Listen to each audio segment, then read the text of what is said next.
Dito tayo sa Pinoy Cast Iron Group para may audience. Hello po. Hello. Welcome. Hi sir, what's your name po? Noel. Hi Sir Noel. So we're here at the Pinoy Cast Iron Group. Yep. So what can you tell about our group? Our group are, well, we're into cast irons. Okay. Not only cast irons, but include other cooking utensils such as what you have there behind you. Yeah. Cast iron, it's heavy. Yeah. This one is a carbon steel. Okay. So it's steel. So Question sir, question. Yeah, sure. What's the yung advantage of using cast iron compared to regular things that we can find on our kitchens? Okay. The cast iron was being used way back. Okay. Alright, so yung mga ninuno natin were already using cast iron. Okay. Now, why were they using that? Because it's very sturdy, very useful, very efficient na pangluto. Yeah. Alright. Another thing also is you already have your grandchildren, and your grandchildren already have grandchildren and still alive. You still could use it. Ganun siya katibay. Okay. Alright, and then the way to use it, it's very nag-retain siya ng heat. Okay. Tapos it maintains yung heat maski nawala na siya sa baga. Okay. So napaka-efficient niya, masarap madali at saka maganda magluto. Nice. So sir, please invite our viewers po to join the group. Yeah, just like last night, we had a demonstration on how to use several cast iron na mga pots and pans. And later again this afternoon we also have Ay, babalik ako later. May free taste, of course. Ngayon, you could have a taste of our sisig. Oh, sure. And sinangag, bawal dalhin yung Dinala na yung cast iron. bawal dalhin cast iron. Dinala na po yung cast iron. Dito, may libreng. Thank you po. You're welcome. Let's have a taste. Go ahead. Wait. Dinala na ni Lexi yung kanyang kanin. Here you go. Let's have a taste. Teka, ayusin natin yung camera.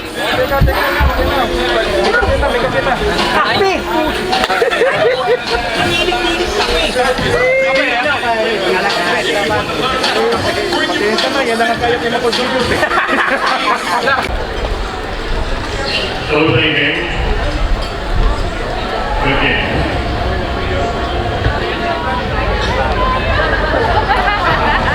Okay. Since we're going for water filtration, let's play Brady. Okay, for everyone who's here, if you have any water filtration device on your person, bring it here and you'll win the credit holder.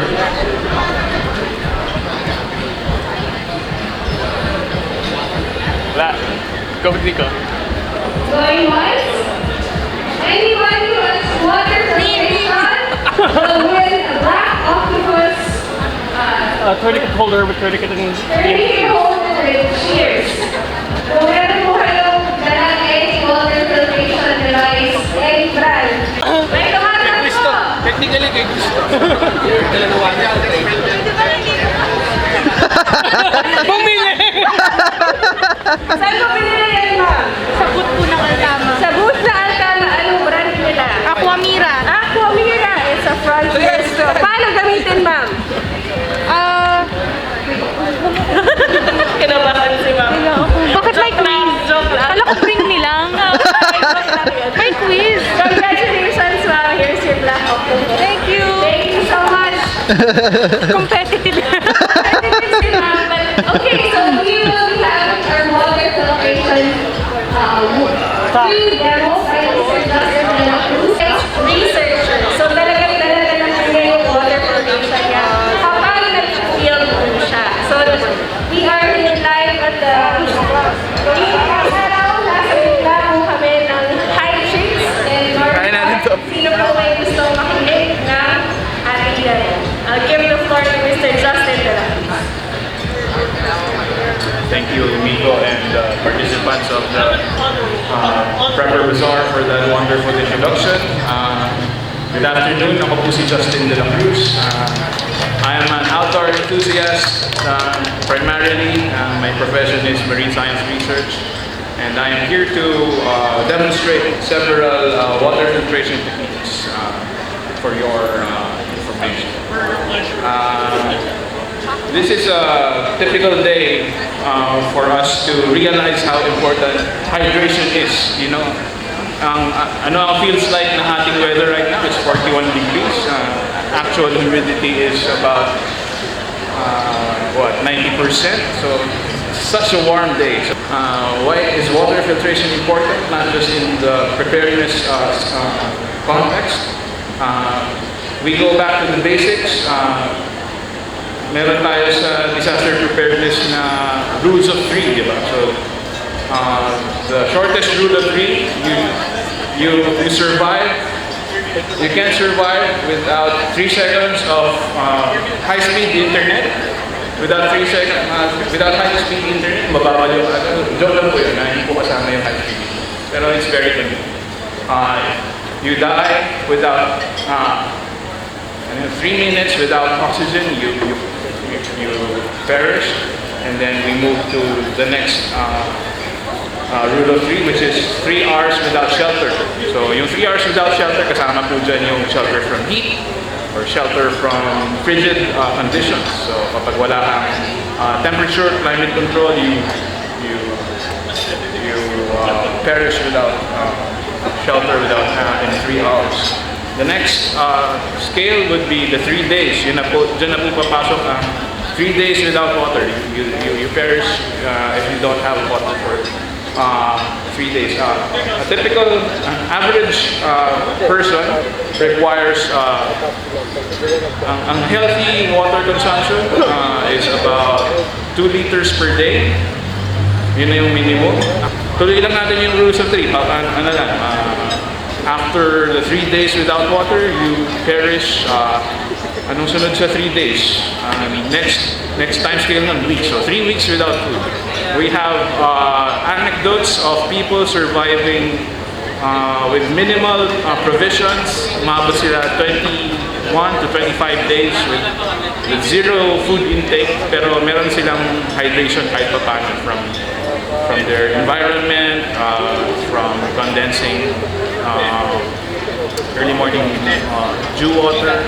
Pero since when they were found after their it's not a disaster situation, it's more of a wilderness. They were lost in the wilderness kind of situation, so they were having minimal to almost no food intake for about 3 weeks. So we tend to stay with the rule of 3 weeks. You will not survive without food for 3 weeks. So on to my filtration techniques. So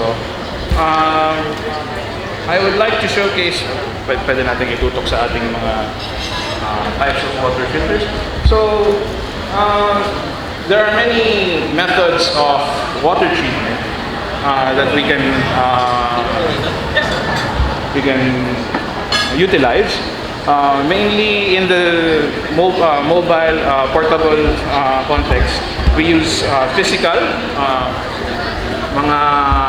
barrier filters such as yung mga inline with your water bladder, and then you just let the water pass through it. So this Sawyer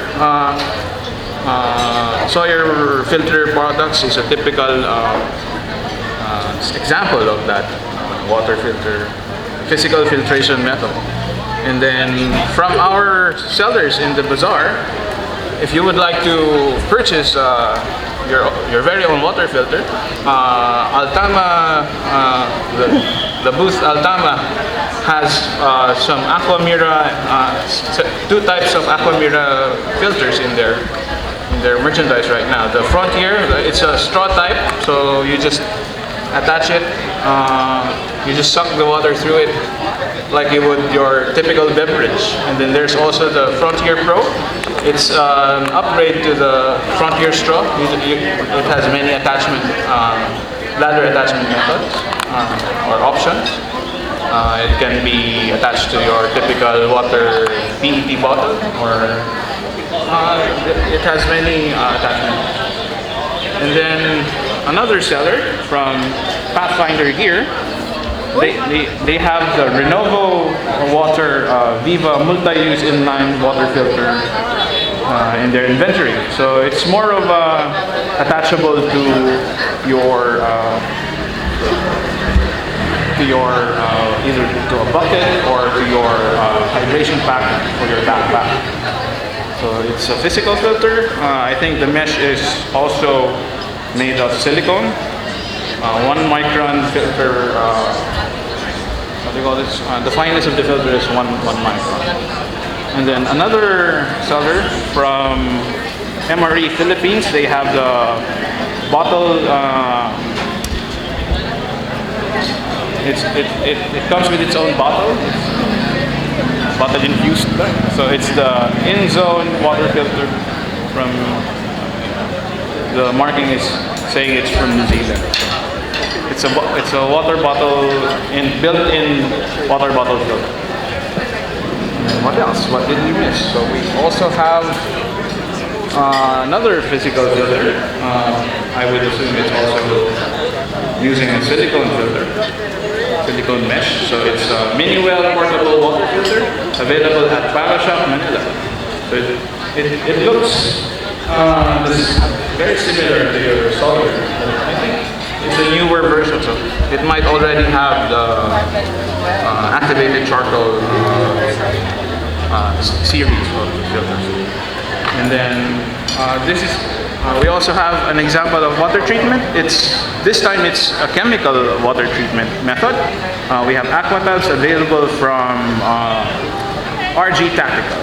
So instead of filtering impurities from your water source, you actually treat your water chemically with aquatabs.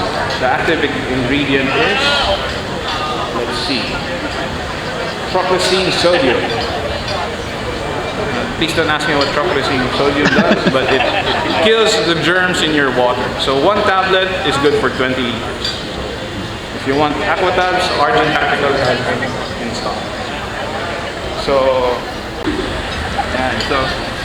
I unscrewed my Life Straw Go. I have a Life Straw Go that comes with me every day since 2014. So this is 8 years old, and I haven't died. So I'm very proud of this purchase. How long? How long have you been using? 2014. 2014 pa. Still going. Ayan, basag-basag na siya. Gas-gas na. 2014. So if you can see, there are silicone strands inside the filter case. And it actually works like aside from suction, pwede rin siya mag-capillarity action. Okay. So, tanaw ba? Kita ba? Yan. Kita pa. Nice. So you pass through the water. The silicone strands have mesh size of about 1 micron. 1 micron is like the only thing. Your typical sediment particle is 1 micron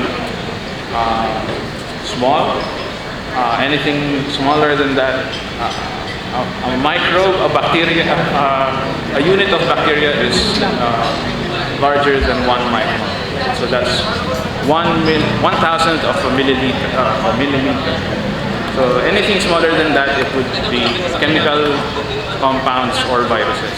So yung viruses, hindi pa siya kayang i-filter ng 1 micron filters. So, ang upgrade doon to accommodate viruses would be Charcoal. your, yes, your, Charcoal may filter. second stage yung inyong physical filter na activated carbon, activated charcoal. So, may innovations na doon yung mga next level or more recent versions ng ating mga filter products. So, I have with me, pag muna ito yung mas madaling i-demo. What I have, yun, what I carry every day is the Sawyer Go, and not Life Straw, and Life Straw Go from Vestagard. So, yeah, it's more of an everyday carry situation. So, it's a physical single stage filter. Meron, pinakita ko kanina, meron siyang silicone strands sa loob. Yes. So it's as simple as filling your water bottle with, this one I filled with Pasig's Finest. So galing sa gripo dyan sa washroom. Galing. Pag namatay ako bukas, may Erbigo, pasensya na. Malinis ang tubig na to. Ang galing. I've staked my life with this filter for the last 8 years. I hope it doesn't fail me. How many anytime times have soon. you changed the filter? Never. Never? Never. Really? Ano to? Banlaw-banlaw lang to. Ang galing. Yeah. That was the few times na hindi ko siya dala sa mga biyahe ko. Yan, sama ng tiyan ko. Grabe, no? Galing, ang galing. So every time, ito talaga, never leave home without it na talaga. Yes. Yan. So, pakita natin sa ating video. So this is, yun, may O-ring siya, and then Sawyer products typically come with a purge syringe so that you can attach the syringe and kita ba yung ano? Yes po, kita. Merong tanaw dapat yung silicone ano niya sa loob. So Meron siyang ano sa loob? yung silicone mesh niya sa loob. Okay, mesh. May mesh. Okay. Hindi siya kita, pero meron siya doon. Mahirap itutok, maliit masyado. Sige. Silipin nyo na lang pag nakabili kayo ng sarili nyo. Oh, correct. Ayan, so you attach the purging syringe into the live end of the filter so that you can force clean water, and then you remove all the impurities from the filtration side of your filter. Okay, noted. Gets. May pang-purge siya. Ayan. So ngayon, itong 500 ml bottle ko, pinuno ko to kanina dahil hindi freshly purged yung aking Sawyer filter. Medyo natagalan siya. Ang flow rate niya kanina, unpurged and unkept. So, kumbaga typical, yung hindi mo nahanda sarili mo, emergency situation, bigla mo kinailangan yung filter mo. Siguro na natenga ko to at least 6 months. Ang suggested upkeep ni Sawyer sa maintenance ng Sawyer filters, every 6 months sana siya pinapurge, or kapag mahirap na yung flow rate, kapag mabagal na yung flow rate. So kanina, nung hindi pa siya basa, ayaw niya mag-flow kasi natakot ako, baka mapahiya ako dito sa demonstration. So buti na lang, nag-soak yung filter ko. I'll demonstrate you the flow rate. Ayan, mabilis ng kaunti. So this is the gravity method. You're just letting the water flow, being pulled by gravity. Medyo ilan to? 3 drops per second, so that's 3 mils per second. Okay. So you can hang it too, di ba? Sasabit. Kung may maganda kang, ayan, sinusubukan ko siyang talian. Pero ito kasing, itong bladder ko, pwede siyang butasan sana, pero takot ako magbutas. So pwede mo siyang itali, i-barrel hitch mo or something. So, depende sa klase ng filter nyo. Pwede kasi siyang squeezable. Okay. Apparently, ang mini kasi hindi siya squeeze filter. Okay. Wala siyang squeeze valve. Pero, mas mabilis siya pag, ayan, so tuloy-tuloy yung flow niya kapag squeeze ko siya. Nice. So, ito, maniniwala ba kayo kapag sinabi kong galing to sa toilet? Ah, talaga? Huwag naman sana. Sa ano lang, sa gripo lang galing to. Sa gripo. So I bought this in, kung ito 2014, I think I bought this 2017. So nagamit ko na siya, 5 years. river water. Nice. Must have, ano, Pasig's sir? finest. Thank you, Mayor. Nice. Yeah. Okay. Thank you. Kayo, kahit hindi nyo po siya friend, okay lang. Pwede naman. Pero sige, magpaparaffle muna tayo while we're waiting. I have 3 pairs. Hindi na po to competition, don't worry. Napasubo. It's fine. Partner daw sila. And we'll give This is we'll ano, give everybody demonstration by PTK. something So, later. so ano, I'll give the floor to PTK Shakali, Katipunan Group. So we'll skip the mic for this part. Whoever would like to join or would like to watch, punta na po kayo sa gitna. Thank you! Hi, good afternoon. We were here yesterday with the bit of a demo. So we'll do probably a short repeat of what we did yesterday. And we encourage you to join if you want to participate. We will just simulate that you're holding something. Because the art of Kali encompasses different weapon categories to include the empty hand. And then the good news for women is that our empty hand techniques normally is an open hand method. So we do a lot of slapping, we do a lot of hacking, we do less of the punching, right? So that's what we do using the empty hands. But we use the principle of the knife, the weaponry, to execute the hand movement. So basically, there are several target areas that are fatal. Okay? So first and foremost is the groin. So the center line, yeah, that's the end of your generation. So for men. So the groin is It's something true. that we need to protect, including the abdomen, and here the xiphoid process going to the heart. So how do we counter that? We basically get out of the line of attack, we do a side step, we deflect, then it's a fight or flight thing. But we do encourage that you take flight. Or you generate distance by pushing, so you can access a weapon, you can access your weapon which is with you, or takbo, okay? Or probably get a stool to fend off. Kasi you need something to equalize. The knife needs something for us to equalize, which means if you have a flashlight, it's a tool that is very legal to carry anyway. So, but flashlights nowadays are designed for self-defense as well.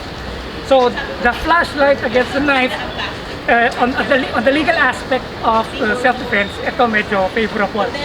So you can use it on the get-go. So when you sense trouble, you access your weapon, you do the side step. Now we don't slap it, kasi it might not be able to deflect or redirect the attack. So what we encourage is to use this as if you're holding something. You give it a good. Ganyan. So during the drill, normally what we do is we let the partner touch the belt buckle, just to stimulate yung movement so you can bisect, bring it outside your frame. The frame is the hip bone and the shoulder bone. So get it outside of the frame, slide a little bit, but not too far that you cannot access the elbow. You access the elbow. If you have a firearm, you can access your firearm. If not, you can just push and get an equalizer. So that is the number one angle. So that is angle number one in our knife speed. Now, angle number two, you can go down, bring it down by doing takedown. So that's number two. We'll do a recap on that one. Number one, number two, then number three. So one, thrust, two, then three. How do we deal with that? It is common sa streets, di ba? Two ways. Number one, deflect. Number two, create barrier. Number three, get inside. You have to get inside, which means you have to get beyond that. You have to get inside. It's easier said than done, but this one way.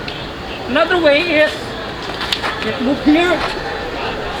You can parry, then get out. Range out. So meaning, Here, you do a slap, then you re-engage. So if you have a knife, this is one, that would be my counter. This is two, that would be my counter. That's my counter number 3. If I'm holding it this way, I can move here. I can probably get out.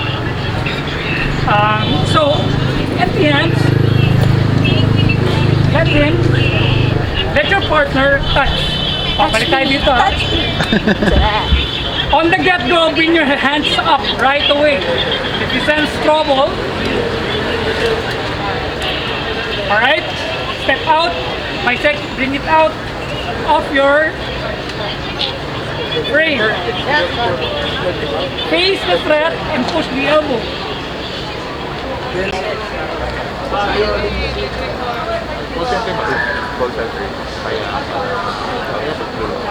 Close lahat, pati yung mga kainan. Walang pupunta talaga dyan. So yung mga dumating dito talagang pumunta na lang talaga dito. Si Lexi pinilit ko siyang mag-join kasi maganda rin yung may sariling experience. Sakali, no? Sakali. Kasi mahirap yung i-push ko yung sa akin sa kanya. Oo. Maganda yung ganyan na mabigla. Parang biglaan. Mabigla siya na matry nga. Di may experience na siya. Meron siyang sariling yung walang bahid ng AJ. Oo. Ayun Oo, di ba? Oo, man. Pero ko nga yun may parang rin yan, nagturo. Oo. Puro sangga kasi yan Di ba? Oo. Anong saan ka na nakakita nun? Sa lang rin kasi may natandan ako before, Muay Thai siya. Actually, Muay Thai. Tapos parang sabi niya, ito may tuturo ako sa inyo, parang tiger. Ano ba yun? Tiger, nakalimutan ko. Basta yung kay Steven Seagal. Hello. Boss Madam, kamusta yung training? Did you learn something? Gusto mo bang makita yung mga natutunan? Ide-demo mo ba? Ayun si Kuya Lance, demo daw, dali. Hindi na nga niya ako binibiro. 5 minutes pa lang. Mag-enroll ako to. PTK, ano meaning nun? Pikiti Tirsha Kali. Actually, under yung sayok na Ayan na, inulan na kami. So, right now, nakabenta naman ako. Kami din ni Kuya Lance, nakabenta rin. Galing nito, salesman talaga. Nakabenta kayo? Yes po, nakabenta ko. Ito yung boss ko. Nakabenta po akong 4 na kutsilyo. Thank you so much po sa invite. So yun, basically masaya. So sana maulit. So thank you sa mga sa ating Mag-clear naman Parang mag-clear maaga pa Wala pang 4 o'clock Yeah. So thank you po sa nag-organize ng Pinoy Prepper Bazaar 2022. So sana next year meron ulit. So yun.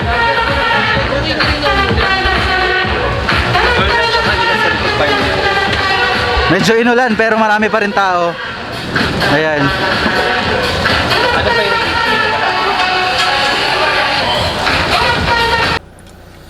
So, grabe ulan. Time check, it's already 5:30 in the afternoon, so we're going home. Nag-check ka. I'm so tired. So, at least first time ko lumaban. Stressful. Yeah. First time ko lumaban sa knife fight. So, it was fun. Masaya. So,